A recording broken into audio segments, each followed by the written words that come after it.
Every single team, as I said, has a storyline. Every single team. And I'm going to do my best to run it down for you right now. Starting with the defending AFC champion New England Patriots. Right on. Bill Belichick getting ready for his 24th year at the helm of the New England Patriots. How about them apples? 23 years in the National Football League for him as a head coach. He's getting another year at the New England Patriots helm. And Tom Brady at age 41, what in the hell is he going to look like? Julian Edelman's out for 4 weeks. The guy who's been coordinating their defense is now the head coach in Matt Patricia in Detroit. What will the defense look like? Will they have it together enough to go ahead and go deep into January? We're assuming they're going to win the AFC East because you take a look at the New York Jets. You've got Todd Bowles entering his 4th year as head coach of the New York Jets, and they're starting the youngest starting quarterback in the history of Week 1 in the Super Bowl era in Sam Darnold. How ready is he? How ready is the defense with Jamal Adams? How ready is this team to perhaps threaten the New England Patriots? Can they even imagine to threaten the Patriots, make a playoff run themselves, as the Buffalo Bills were able to make last year, despite having an issue with Tyrod Taylor? Despite having an issue with Tyrod Taylor and their first-year head coach, Sean McDermott, who turned to Nathan Peterman for one game last year here in Southern California, and all he did was throw 5 interceptions in one half and get pulled. Tyrod comes back in and leads the Buffalo Bills to the promised land, a.k.a. the playoffs for them, for the first time in 19 years. Sean McDermott is now getting set to start none other than Nate Peterman this week for the Buffalo Bills, with Josh Allen sitting back and watching. And then there's the Miami Dolphins. Adam Gase, in his 3rd year with the Miami Dolphins, in his first year, he had Ryan Tannehill, and he had Ryan Tannehill playing very well until he blew his knee out.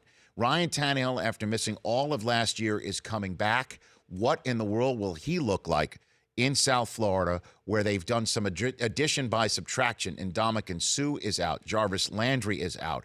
They've remade their receiving core. Kenyon Drake, who is on in hour number 2 of this show, will he be the offensive engine with Frank Gore dotting the I on occasion, potentially, in that offense? What in the world will that look like? That's your AFC East. In the AFC North, John Harbaugh, in his 11th year with the Baltimore Ravens, and a supposedly refurbished, rejuvenated Joe Flacco, now that Lamar Jackson is there being drafted 1st overall. T-Sizzle is pretty much the only guy that goes back to the glory years for the Baltimore Ravens on the defensive side of the ball. It's the 11th year for John Harbaugh there, but that is a mere ball of wax compared to the 15 years that Marvin Lewis has been on the sideline in Cincinnati. He's back again for a 16th season. The most tenured coach in the AFC, not named Bill Belichick, is Marvin Lewis. I have no earthly idea what the Bengals are going to look like this year. Joe Mixon in his 2nd year, could he be somebody stepping forward? John Ross did hardly anything last year. They do have one of the best defensive players right there in the middle. You love him. You love him more than most. Love Geno Atkins. And they've re-signed him. What will this team look like? The 11 years already under his belt, 10th year from Mike Tomlin on the sideline of the Pittsburgh Steelers. We will get deeper into the Le'Veon Bell story. As of this conversation, not in camp, correct? Still not there. Still not there. What is up with that? Which makes Hugh Jackson, in his 3rd year as head coach of the Cleveland Browns. What are we talking about right here with Hugh Jackson and the Cleveland Browns? 1-31. No chance. They are far better. They have playmakers all over the lot. I love what I'm seeing out of them. I can't wait to see what the Cleveland Browns look like this year with Tyrod. Maybe Baker Mayfield gets in the AFC South, the MVP of the 2018 season. My prediction is Deshaun Watson. I love what the Texans look like. They get J.J. Watt back, Jadeveon Clowney. How healthy will he be? Tyrann Mathieu on the backside of that defense. What will that all look like? Frank Reich in his 1st year. Mike Vrabel in his 1st year with the Colts and the Titans.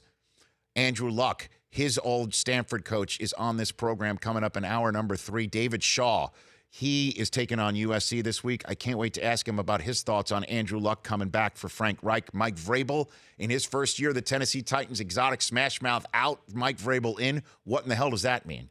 Then you've got Doug Marrone of the Jacksonville Jaguars. They were one maybe pass away from making the Super Bowl last year in the AFC. They've got Jalen Ramsey, the mouth that is roaring, writing checks that he is able to cash on that very young, stout defense. It's all about Blake Bortles and that quarterback situation in Jacksonville. In the AFC West, Andy Reid is the most tenured coach with his team entering his 5th season with the Kansas City Chiefs, who have Pat Mahomes under center.